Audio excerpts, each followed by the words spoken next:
Since I came,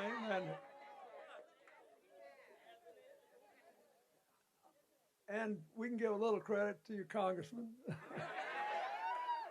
my longtime friend. He's done a great job here, and it's just wonderful to be back. And to I've been hanging around here the last 2 or 3 days, and traveling out and going around. I went to the fair, and everybody was in such a good humor. I even had one guy with a MAGA cap ask to take a picture.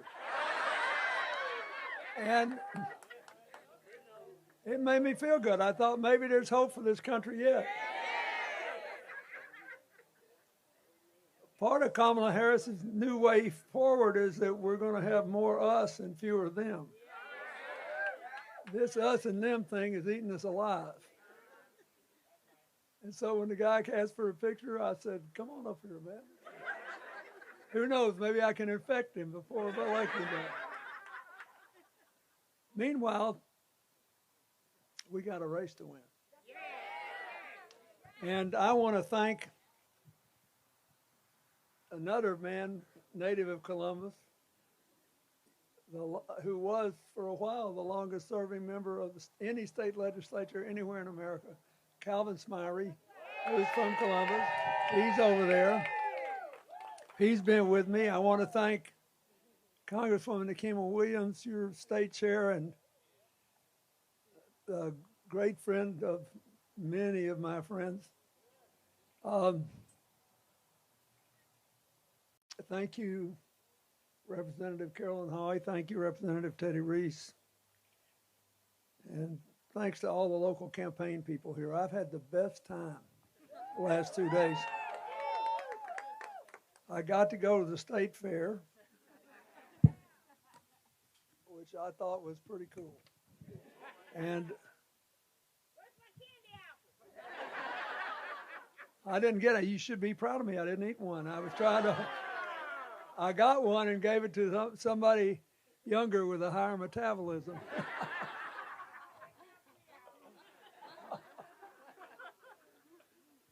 Look, we've started early voting tomorrow, right? And if you look at all these recent Georgia elections, they've all been close because we fought hard. I mean, they tried to rig the rules away, so it hurt us. And there have been some new innovative efforts in that regard, trying to rig the rules away from us. But you did well. We won in 2020. And you got Raphael Warnock and John Ossoff. And we did it not just because we did well in Atlanta, but because where there was an opportunity anywhere outside Atlanta, we punched above our weight. So that's what this election coming down to. If you want it bad enough, you can win it. And you'll be proud of yourself for the rest of your life. And your children and grandchildren will be grateful. And if you decide you got something better to do for the next few days, you'll regret it for the rest of your life. I know quite a bit about not only being president, but about the current issues and the competing candidates. And the thing that, as I said this once before when I was speaking for Kamala Harris at the Democrat convention, people always talk about Donald Trump lying. They say, he just makes stuff up. Well, he does. He just, and you got a lot of help here. I saw Marjorie Taylor Greene was with him the other day and said, did you see this? She said, when our friends in North Carolina got creamed by that terrible storm Helene, usually hurricanes hit the coast. This one hit inside the west. And it was terribly damaging Asheville which is pretty much a Democratic city, but it also hurt all these rural counties that were mostly Republican. And they acted like we'd done something unfair. You know, because, I mean, I knew, for example, when I went to the East Coast of North Carolina in 2016, I didn't see how Hillary could possibly win because I went to this National Guard armory and all the people who'd lost everything were in there, and half of them had their buttons on and were enthusiastic and glad I showed up, but I knew their lives were wrecked and they couldn't get themselves together to go vote, and there wouldn't be an organization to do it. So now they say we have the power. That's right. We do. We do. To change the weather.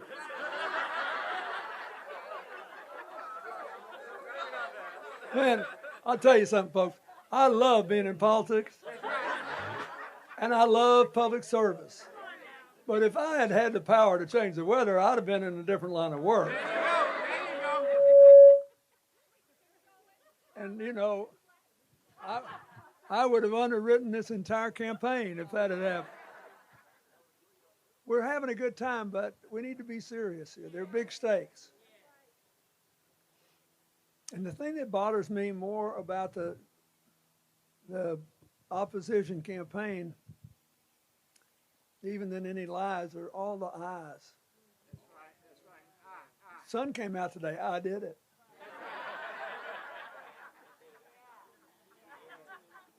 Yesterday it rained. If I'd been president, it never would have happened. Speak it. Speak it. This is about me. You got to understand there's nobody in the world like me. I can do things nobody can do. I can stop things nobody can stop. And I listened to all this stuff and I thought, if that's true, how come since the end of the Cold War, there have been 50 million new jobs added to the economy by Democrats and 1 by Republicans total?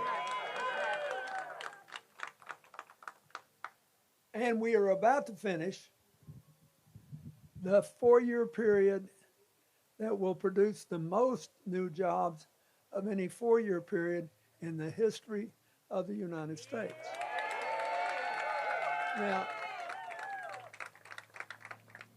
so they got a real load to carry, the Republicans. They want to attack Kamala Harris and blame her for anything they managed to keep from happening. Like, they claim she was the border czar. That's not what her jobs are. Her job was to go down to these other countries that were sending us a lot of people and trying to get them to enroll them in a legal process while they were still in the country so they wouldn't be illegally trafficked, show up at our border, have to be cared for on one side of it or another, and then we'd run the risk of having people get in here who weren't properly vetted. That's what she tried to do. And we had some success with that, but those traffickers, they make a lot of money. So for the last 3 years, the Biden-Harris administration has done increasingly tough things trying to control the border. And the illegal crossings have gone down every year for 3 years. Our friends in the other party don't want to talk about it, but that's true. That's right. And then President Biden called the Republican senators who seemed genuinely concerned about it, and he said, look, let's make a deal. Only thing you care about is having fewer people come in, right? And they said, yeah, we don't want them. And they said, well, there is a limit to how many people we can efficiently take, so I'll make a deal with you. I'll take your limit if you'll give me enough money to make sure that these families can stay together and no kids are taken away from their children. That's right. And That's right. if we do serious background checks, so the people who shouldn't get in because they're highly likely to commit crimes don't get in. Let's make that deal. So they made a deal. So Biden then says, You write the first draft of the bill. I trust you. You never hear this. That's right. And then Donald Trump hears about it. And he said, oh my God, we can't fix the border.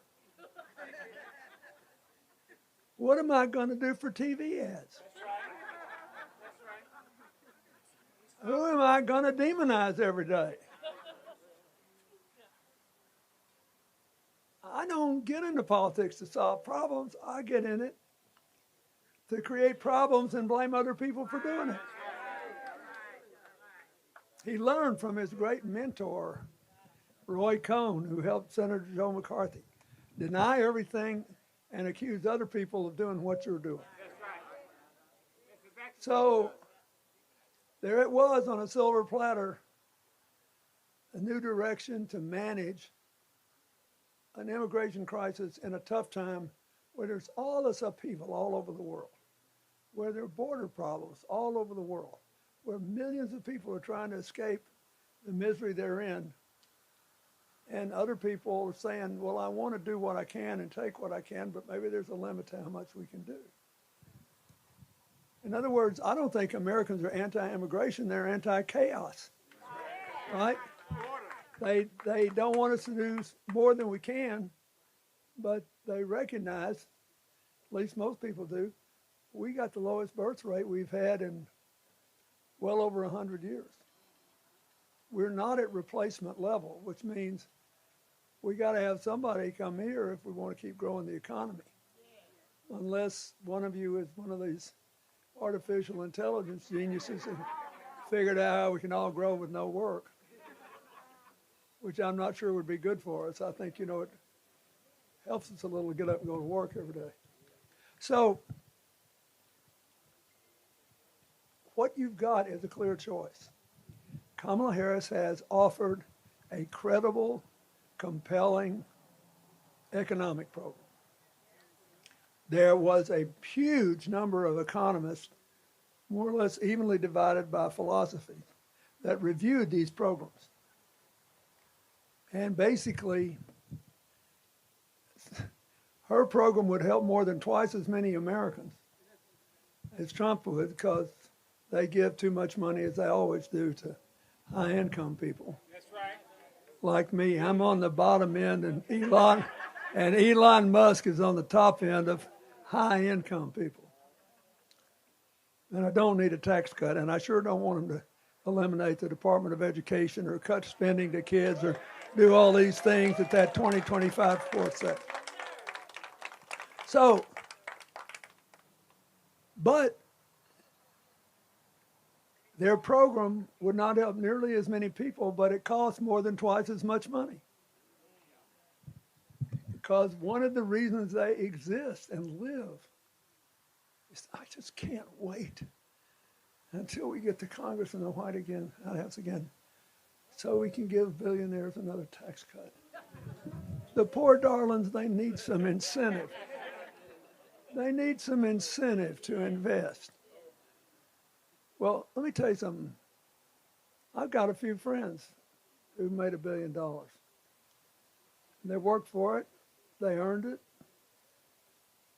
But the friends that I have, they're proud to pay taxes on what they owe. That's right. They don't believe that you should pay less.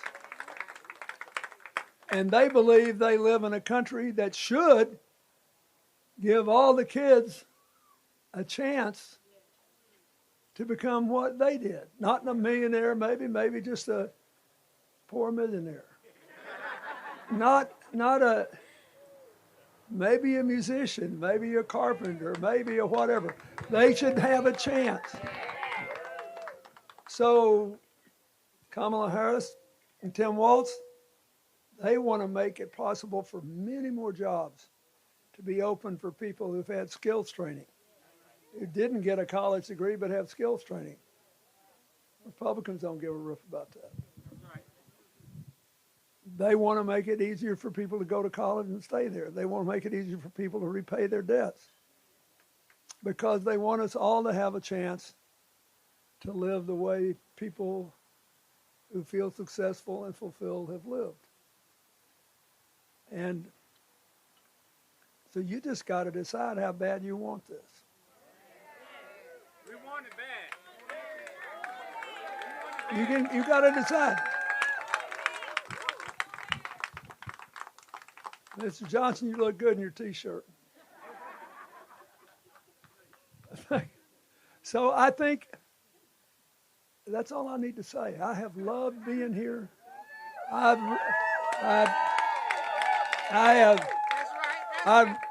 relived 30 years. I've thought about everything in the wide world that's happened to me. Here, I love driving all over Columbus and see how beautiful it is now.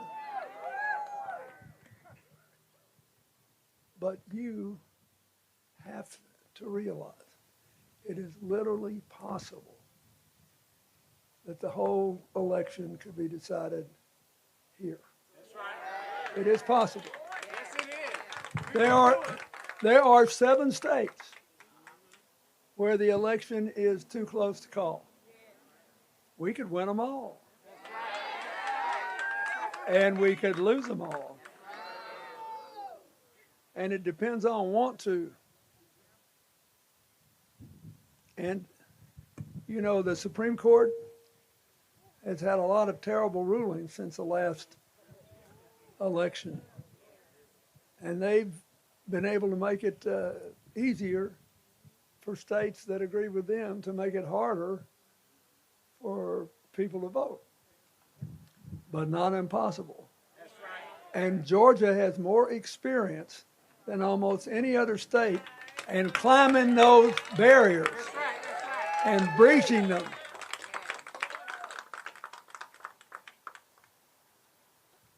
I was looking at that gentleman in the beautiful cap that says Bronze Star. You got too many military veterans in Georgia who have paid too high a price to serve this country to be turned around and discriminated against and access to the polls. You can say no. You can be no. So that's the last thing I want to leave with you. I want you to celebrate on election night. I want you to be happy. Yes, we will. And I want you to know that I am here because I believe, based on my personal knowledge of the job and the candidates, that Kamala Harris will be a fine president, will make a huge difference, that the risk that her opponent will actually do what he says. And now he says, oh, who are these 25 people? I don't know them. Well, President Trump, 144 of the writers were in your administration. It's just 144 of them. About that many, over 100, military and administration members from the Trump years have already endorsed Kamala Harris because they saw up close what happened to ordinary people. Don't be fooled. Just bear down. Have a good time. Yes, we will. Look for somebody in a MAGA cap to take a picture with. But don't forget, they'll be better off if you win. And you won't be better off if they win. So for the sake of the children, and those of you who have grandchildren, including me, please make sure we turn out. All we got to do is show up. If we show up, we'll win. That's right. And it's in your hands. God bless you. Thank you. Lord, forgive me.